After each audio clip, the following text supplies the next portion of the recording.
Faire en sorte que hommes et femmes soient véritablement égaux, qu'ils puissent tous deux, hommes et femmes, inspirer l'humanité et l'amener vers plus d'harmonie.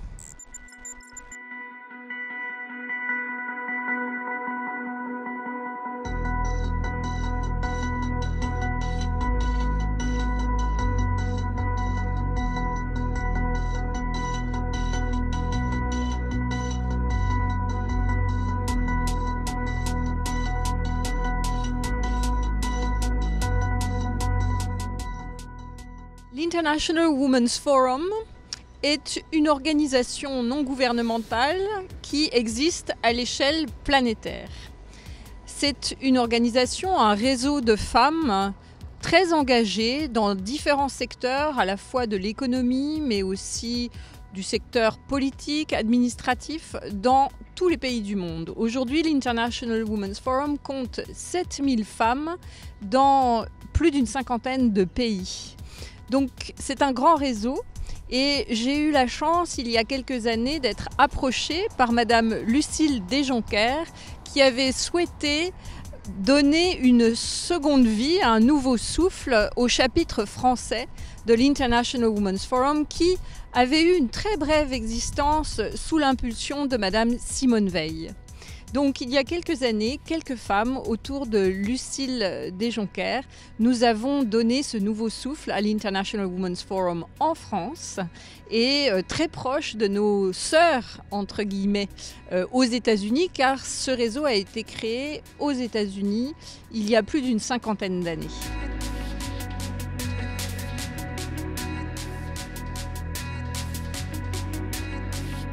L'ouvrage que j'ai écrit en mars 2017, L'Éternel au féminin, manifeste pour une nouvelle théologie de la libération, est un ouvrage très inspiré de l'ouvrage de M. Hessel, Indignez-vous. Cet ouvrage, c'est un cri d'indignation pour appeler les responsables dans les différentes familles spirituelles, en particulier au cœur des monothéismes, à accueillir les femmes dans le leadership. Qu'il s'agisse de la famille chrétienne, catholique, mais aussi de la famille musulmane ou même de la famille juive. On pourrait même étendre jusqu'à la famille bouddhiste. Demander aux différents responsables de ces grandes formations spirituelles de prendre en compte davantage la place des femmes au cœur de ces différentes sensibilités. C'est un appel à rééquilibrer nécessairement je dirais l'énergie spirituelle de la planète Terre. Faire en sorte que hommes et femmes soient véritablement égaux en droit, en devoir, en responsabilité et dans le leadership. Qu'ils puissent tous deux, hommes et femmes, inspirer l'humanité et l'amener vers plus d'harmonie.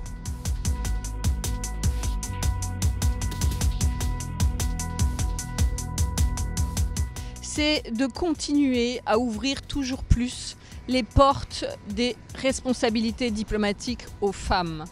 De plus en plus de très grandes et belles figures féminines émergent dans le monde sur ce type de poste, dans ces carrières. Mais c'est toujours encore nettement en deçà de nos espérances. En France, nous n'avons toujours pas atteint, bien que la priorité, comme vous le savez, du président Emmanuel Macron de son mandat soit d'atteindre cette parité dans tous les lieux de gouvernance de notre République, nous n'avons toujours pas atteint la parité au niveau, par exemple, du nombre d'ambassadeurs, ambassadrices, hommes-femmes. Nous n'avons toujours que seulement un tiers de femmes ambassadrices, aujourd'hui on féminise même le nom, dans le monde. Et très souvent, ces femmes ambassadrices se voient reléguées sur des postes, je dirais, de seconde zone. Alors de plus en plus, certaines femmes émergent, mais mon message serait certainement d'appeler les pouvoirs publics et aussi la communauté diplomatique à ouvrir les portes de la diplomatie également à des femmes qui n'ont pas nécessairement un parcours dans la haute administration. D'ores et déjà, on a des profils masculins qui sont soit d'éminents auteurs, écrivains, des personnes qui se sont illustrées dans la société civile, qui accèdent à des postes d'ambassadeurs, soit pour telle ou telle cause ou bien dans tel pays. eh bien, je pense qu'il faudrait redoubler d'efforts pour aller chercher des femmes dans la société civile qui occupent déjà des responsabilités éminentes, qui ont fait la démonstration de leur qualité à engager le dialogue, à créer des ponts dans l'interculturel, l'interconfessionnel, des femmes qui ont véritablement, je dirais presque génétiquement inscrit en elles cette capacité au dialogue, à tisser des liens de paix, de compréhension. Parce que vous voyez, dans un monde qui a été pendant des siècles, voire des millénaires, extrêmement masculin, le simple fait d'être une femme, c'est déjà incarner ce message de la diversité, de l'ouverture. C'est une autre sensibilité. Et le monde a terriblement besoin de cet équilibre. Il n'est qu'à regarder l'agenda 2030, les 17 objectifs du développement durable des Nations Unies. Certes, le 5e objectif est bien celui de l'égalité entre les femmes et les hommes, mais c'est une cause transverse. Si l'on veut, et des personnes comme Mohamed Younous seraient tout à fait d'accord avec moi, atteindre l'éradication de la pauvreté, par exemple, l'éducation pour tous, eh bien nécessairement cela passe par une beaucoup plus grande capacité à habiliter les femmes à être en position visible de responsabilité. Il ne s'agit pas de s'arroger un pouvoir de façon indue, il s'agit d'ouvrir grand les portes de l'humanité à ce qu'elle est en réalité et à ne plus opprimer, je dirais, cet hémisphère droit du cerveau ou du cœur, je ne sais, de l'humanité. C'est très important. Et ce combat, je sais que vous le menez au sein de CEDS, et je pense que c'est un combat qu'il faut continuer de mener. La France a un grand rôle à jouer à ce titre parce que la France est perçue dans le monde avec un grand crédit d'amour d'ailleurs comme une patrie, une république où les droits des femmes sont tout de même assez avancés et sont tout de même assez progressistes, on va dire, mais on ne retrouve pas toujours nécessairement dans les positions justement de commandement ou de direction ou d'impulsion du leadership ce même visage dans la communauté mondiale. Et ça, il faut absolument parvenir à changer cela. Vous voyez, c'est très important. Alors, à une époque, nous avons eu Madame Édith Cresson qui a été Premier ministre. À ce jour, ça reste la seule femme qui ait accédé à ces fonctions en France, alors que dans d'autres pays, en Irlande, on a eu Mary McAleese, Mary Robinson par exemple en Irlande, Madame Angela Merkel. On voit des grandes figures qui s'illustrent comme ça sur la scène internationale mondiale. Nous n'avons pas encore assez de femmes auxquelles on donne cette position de rayonnement. Alors on a Audrey Azoulay aujourd'hui à l'UNESCO, c'est une grande chance. Je vais donner un exemple. Par exemple, l'Alliance française. Alors, on dit toujours que l'Alliance française, c'est une vieille dame qui n'a pas vieilli. Et ne serait-ce que l'Alliance française, de mémoire d'humain, il n'y a jamais eu une seule femme présidente de l'Alliance française au niveau mondial et il n'y a jamais eu une seule femme secrétaire générale de l'Alliance française.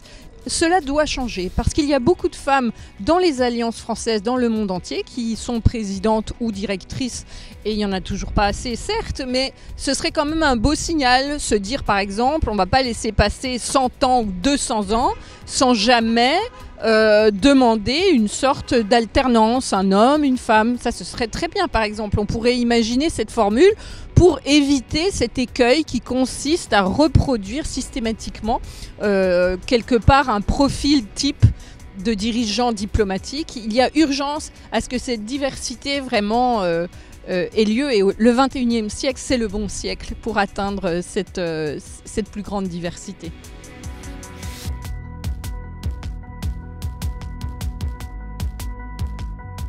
Alors la diplomatie féminine, telle que je vous l'ai dit, heureusement, des parlementaires comme Mireille Clapeau portent cette cause d'une diplomatie féminine et féministe aussi. Parce qu'il ne s'agit pas seulement d'avoir des femmes qui occupent de plus en plus de fonctions éminentes et heureusement. Et nous sommes très reconnaissantes vis-à-vis des dirigeants qui ont vraiment impulsé cette nouvelle dynamique Je dirais que ce soit M. Jean-Yves Le Drian, on a quand même multiplié quasiment par 2 le nombre de femmes françaises ambassadeurs, mais on est encore loin. On est encore loin du résultat. Marlène Schiappa essaie elle aussi de porter une voix de plus en plus distincte pour lutter contre les violences faites aux femmes. Parce qu'après, une fois que vous avez une femme, si vous voulez, en position d'égalité avec ses frères diplomates, où que ce soit dans le monde, elle peut aussi porter ces grands sujets. Il y a cette sororité qu'il ne faut pas oublier, qui permet à une femme instinctivement et directement d'appréhender ces grands sujets d'égalité homme-femme, d'accompagnement de l'éducation des filles à l'école beaucoup plus longtemps, d'autonomisation des femmes, véritablement. Un grand ouvrage vient de sortir récemment, je vous invite volontiers à le lire, justement le genre du capital. On se rend compte que ne serait-ce que notre capitalisme, qui est quand même la forme économique la plus répandue dans le monde, reste encore profondément inégalitaire vis-à-vis des femmes. Et même dans les pays où, a priori, il n'y a plus de discrimination au moment des transmissions d'héritage ou d'autres questions de ce type-là. Mais de fait, si vous voulez, il y a toujours cette reproduction de modèles encore très patriarcaux. Et ça, c'est valable dans toutes les sphères de l'existence. Et vous venez de parler de la diplomatie. Je porte moi-même une cause à titre très personnel. À ce jour, par exemple, un très petit État qui est le Vatican n'a toujours pas de femme ambassadeur. Il n'y en a aucune. Donc il n'y a aucune femme nonce apostolique dans le monde. C'est tout de même quelque part une hérésie quand on pense que justement dans cette spiritualité, le Christ a envoyé Marie-Madeleine annoncer sa résurrection. C'est quand même un grand paradoxe que nous n'ayons aucune femme à ce jour nonce apostolique. Bon, alors heureusement, dans les autres États, on a quand même bien des progrès, beaucoup plus de femmes en capacité d'être ambassadeurs, mais on doit encore avancer. Aujourd'hui, on a une femme qui vient de prendre la tête de l'OMC. C'est une grande chance. On a aussi une femme qui est à la tête de l'OIF. Progressivement, on voit comme ça des figures féminines émerger et qui portent ces grands sujets d'une société plus inclusive, de la compassion, de l'inclusion, ce regard différent, qu'on le veuille ou non, même sans vouloir sombrer dans la caricature, le féminin et le masculin ont tout à apporter et à s'enrichir mutuellement. C'est très important.